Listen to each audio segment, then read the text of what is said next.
எல்லாருக்கும் வணக்கம். கார்லேருந்து இன்னொரு update. I hope this is the last one. I'm really sorry to all the fans. It shouldn't have happen. படம் பார்க்கறதுக்காக அவ்வளோ தூரம் ட்ராவல் பண்ணி காலையில் 9 மணிக்கு தேட்டருக்கு போனேன். தமிழ்நாடு, கேரளா, ஆந்திரா, எந்த ஊரில் நீங்கள் போயிருந்தாலும் I'm really sorry for that. It shouldn't have happen. படம் பார்க்குறதே நம்ம மனசில் வீட்டில் இருக்கிற வாழ்க்கையில் இருக்கிற பிரச்சனையிலேருந்து வெளியே வரத்துக்கு தானே. அந்த படம் பார்க்குறதே அவ்வளோ ஸ்ட்ரெஸ்ஸாக அவ்வளோ தூரம் ட்ராவல் பண்ணி அதுவும் பார்க்க முடியாமல் போனதுக்கு ஐம் ரியலி சாரி. நான் இதை எதிர்பார்க்கல. I'm really hopeful. இன்னைக்கு சாயங்காலம் 6 மணிலேருந்து இந்த பிரச்சனைலாம் சால்வ் ஆகி படம் ரிலீஸ் ஆகும்னு நான் இதை நிறைய நாள் யோசிச்சிருக்கேன்.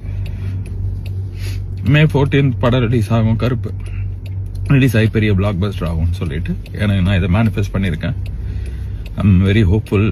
அழுக வருது என்ன, கண்ணு அழுக வருது என்ன, அது இருக்கு வழி, அது வேற department. But I am very hopeful. கடவுள் இந்த கடத்தி இந்த படத்தை இன்னைக்கு சாயங்காலம் ரிலீஸ் பண்ணி கொடுப்பாரு. எல்லா பிரச்சனையும் சால்வ் ஆகிடும்னு எல்லாருமே அதுக்கு ஒர்க் பண்ணுறாங்க. Lot of people have let go so many things. Surya sir has given so much.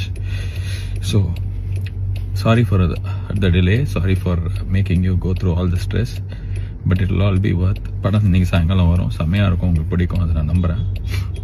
அதான் நான் சொல்கிறது தான், கருப்பை வரான் வழி மறிக்காது. இன்னும் நிறைய பேர் மறிச்சுன்னே இருக்கிறாங்க. நிறைய விஷயம் மறிச்சிட்டே இருக்குது. எல்லாத்தையும் தாண்டி இன்னைக்கு சாயங்காலம் படம் வரும், நான் நம்புகிறேன். Okay, God is with us. All will be good. And sorry again. And படம் நல்லா இருக்கும், உங்களுக்கு பிடிக்கும்ன்ற நம்பிக்கை எனக்கு இருக்கு. Okay, God bless us all. Thank you.